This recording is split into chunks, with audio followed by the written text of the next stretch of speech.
You need a vision for your life. Vision is the ability to look into the invisible and to create and to see that which does not exist. There are times in your life when you're not going to be happy, and then what are you going to do? Your goal is demolished. And there are going to be plenty of times in your life when you're not happy. There might be years. And so it's a shallow boat in a very rough ocean. Because we all gonna hit that wall. We're all gonna hit opposition. We're all gonna hit adversity. But I think we all know at the core, it's never about what happens to you, it's about how you respond to it. You can control that. Like, people are resilient. Like, resilient, got the fortitude. Like, you put a goal in front of them, they'll smash it, they'll chase it down. People are resilient. Like, when you put goals in front of them, they chase it, resilient, right? And if you're resilient, you'll get whatever you're looking for, if you're resilient. What do I do when I'm broken? When I'm broken, I relish it. That's what I'm gonna do. I'm gonna use it. You've got to be willing to change your ways. Your life is working. If you don't like what you have produced, you're a director, you are the star, you wrote this script. You produced this, whatever it is. If it's a hit, you produced it. If it's a flop, you produced it.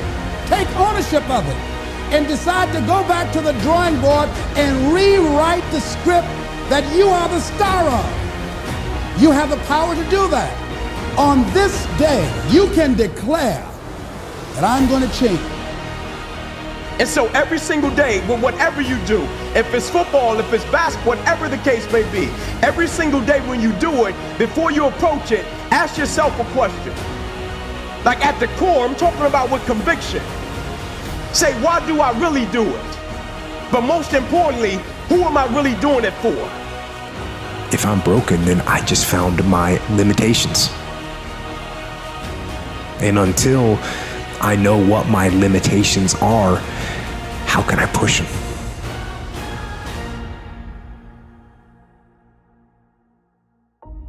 Happiness is something that descends upon you. Everyone knows that. You know, it comes upon you suddenly, and then you should be grateful for it.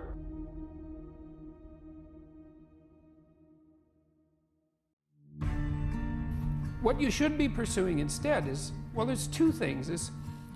You should be pursuing who you could be. That'd be the first thing. It's like, because you're not who you could be, and you know it. You have guilt and shame and regret, and you berate yourself for your lack of discipline and your procrastination and all your bad habits. You know perfectly well that you're not who you could be. And God only knows who you could be. And so that's how you should be that's what you should be striving for. When you find yourself disappointed in life, when you find yourself coming up short in life, you can either complain about it or you can choose to learn from it.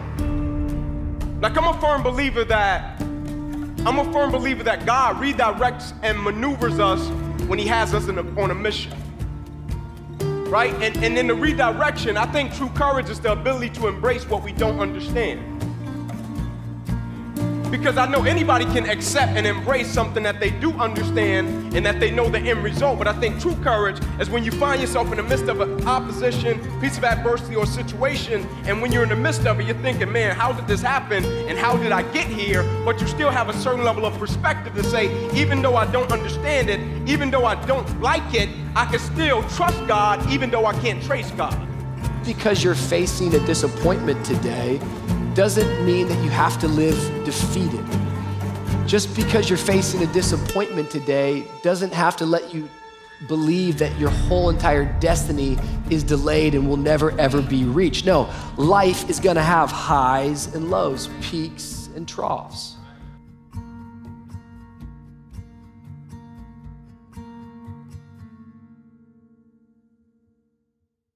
Dedicate your life to something. Dedicate your life to a cause larger than yourself. See, if you dedicate your life to a cause larger than yourself, you're not following in the crowd. It isn't one thing. And it isn't 10 things, and it isn't 100 things. It isn't a quick path, and there are no shortcuts. Getting better isn't a hack or a trick or a one change that you need to make. Getting better is a campaign.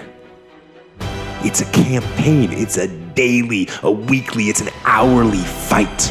Not out of convenience, but out of conviction. There's a purpose for me being here. There are non-negotiables in my life because I must accomplish this thing that God put me here to do. You should be attempting to formulate some conception of the highest good that you can conceive of, that you can articulate. Because why not aim for that? It's like, your life is short, and perhaps you need to do something worthwhile with it.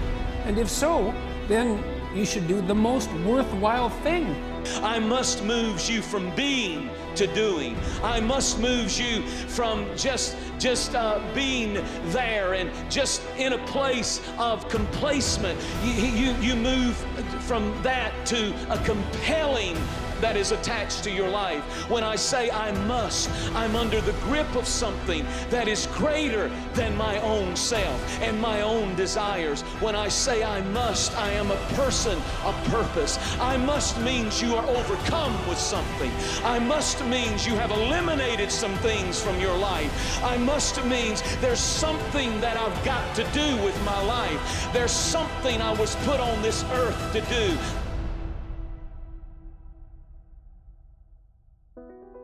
I must means I'm living my life not out of convenience, but out of conviction.